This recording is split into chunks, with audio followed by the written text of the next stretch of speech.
All right.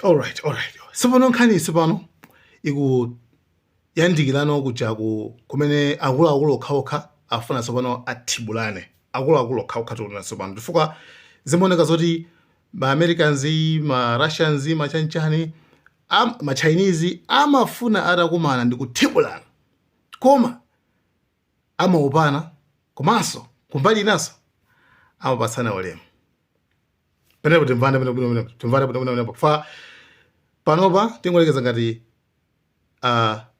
USA kuti imenyane ndi Russia ndizovuta, USA kuti imenyane ndi China direct ndizovuta, komano amatha kumenyana mwa indirect mobisalira and iwo akakumana amakhala ngati azabwinobwino koma pasipo akusungira kampeni komanso akukhala owona kuti kuma auya kupanga chani mamuvu auyu ndi otani. Nde nkhani yonseyi ikupita kutiko, nkhani ikupita pamene Russia inatumiza mabomba kupita ku Ukraine kukaphwasula kumeneko. Komano ku Ukraine kuja pali dziko linanso pambalipa lochita kuti Poland lili ku Europe and kupeza kuona kuti atumiza mabomba koma ena nakagwera mu Poland ndi mwana mmodzi wa NATO. Mwana mmodzi wa organization ija timachula NATO. Chabwino. NATO zakhala ngati tsopano Russia yashoshano NATO.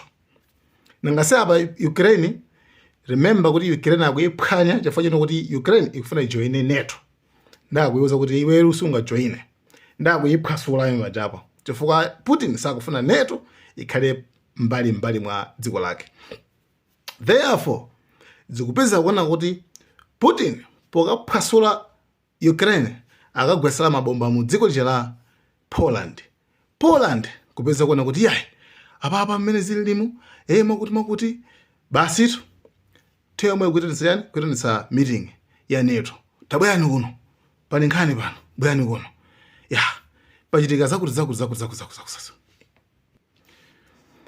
Putin president wa prime minister wa dziko lija la Poland akuitana meeting ndi NATO kuti tabwerani kuno apapo atishosha ndithu amene ndipo pakubwera tanyetse kenako maiko ozungulira tsopano maiko ena amene ali mu NATO ambaso kuyankhula apa ndizofunikadi chifukwa ife takhalachira kwa nthawi yayitali ndiofunika apa ndithu amene anyese amene ofunika ataonese zinthu taonese mazangazima amene wawo Russia imene imadelera. Ndi by the way ndi bombalo I think inakagwira pa nyumba and nyumba ndimene mukuyionayo kuti polisi kuyang'ana kuti okay zatere ati ngati maombona amene. Therefore it's like agulirana kuti ufunika ti nyese Russia itsopano. Koma tiyang'ane yankho la Russia.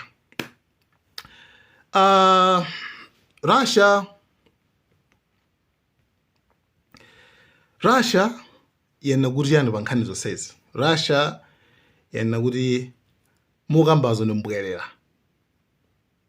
Palibe zimene ife sitinapanga nawo zimenezo. Ife sitinagwesere bomba amene momwe yayi. Inu kuyambira sitinambe menya nkhondo munje likagwesere bomba amene mu Poland. Ndi Russia yakana ziyoti kuti kwagwira bomba kwatani Russia zimenezo yakana.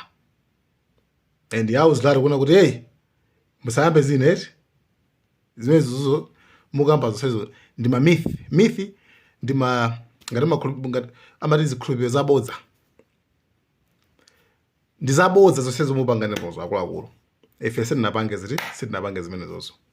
Komabe nkhani yonseyi kuti muyione bwinobwino kuti NATO inganyamuke kupanga attack Russia, NATO ingapange zimenezozo. Ansala ndiona kuti adikirabe Trump chifukwa china USA ndi imene amatsogolera NATO. Trump ndi amene amatsogolera NATO, right? Therefore it's either ndikuti adikira NATO adikira Trump kuti Trump ndi amene anga uze zochita kuti akulu yes abantu ndikuti tiye tipange zimene zizi. Kumafunso ndikumati zitheka kuti NATO ikapanga ataki Russia. By the way, Trump ndi Putin amagwirizana kwambiri. Trump akufunanso meeting ina number 2 ndi president wa ku Russia Putin kuti akulu tikumanenso komano nkhani yake yomwe ya Ukraine. Komano Putin uthenga wake omaliza unaona kuti senzabweraso tu kuno eti kuno senzabweraso basi. Nde matrix awa wasati kudzoti akuenda motani chifukwa it's like NATO yo inalibe mphamvu iliyonse yoti angateteze Ukraine kapena kuti kuyamba kulimbana ndi Russia chifukwa Russia ikuphwasula Ukraine.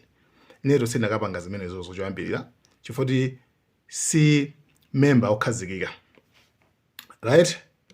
Sanalowe. 1 2 Ukraine. Okay, pamene Poland ndi member okhazikika wa NATO fuso ndikumati tsopano pano papa zakomana naso pano nasi amamenyana kudosera mwa anthu ena ndaba kumane Russia ndi NATO siduzo zikhale bwanji kwenako.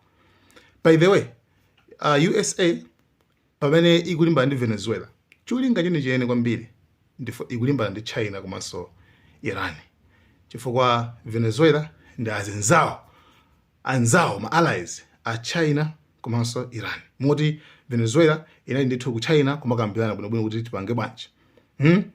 Inapitaso ku Iran kumakambirana kuti tipange bwanji.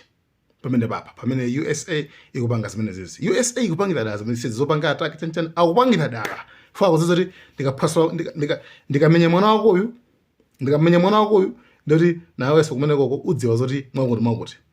Nde isireke ndi nkhondo yomangopana kumano kumazozetsana anthu ena. Ndi zimene zikuchitika. Nde anyway, Ukraine, Venezuela ndi ma victims. Anwake nkhondo eneniwo ndi ena amene 1 to 1 sakukumana. 1 to 1 akusakana kuti tende kumanani bwanji tithibulane bwanji.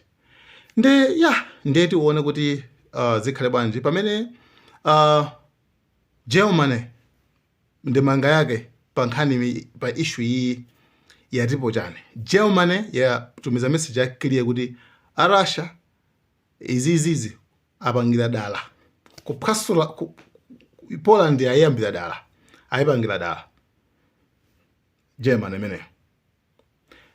Tendipire ku ma war analyst anthu amene amadziwa za nkhondo akuona kuti yes Putin ndithu apangira dala zimenezo komano afuna atumize message clear message afuna atumize message kwa maiko aku Europe ku NATO kuti stay away khalani kutali ndi Ukraine osalowa mu Ukraine chifukwa mukapanga zimenezo ndi tiyambana kwambiri.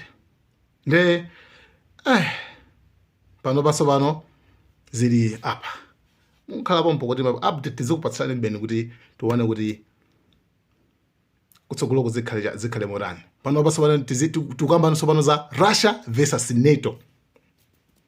Arobalamula wayamba mmodzi wa NATO section ya article 5 imene kuti your NATO ally, we will support you, our Polish friends. As your NATO ally, we will play our part to help secure the safety of your people. And following our discussions today, I've asked our UK armed forces to look at options to bolster NATO's air defence over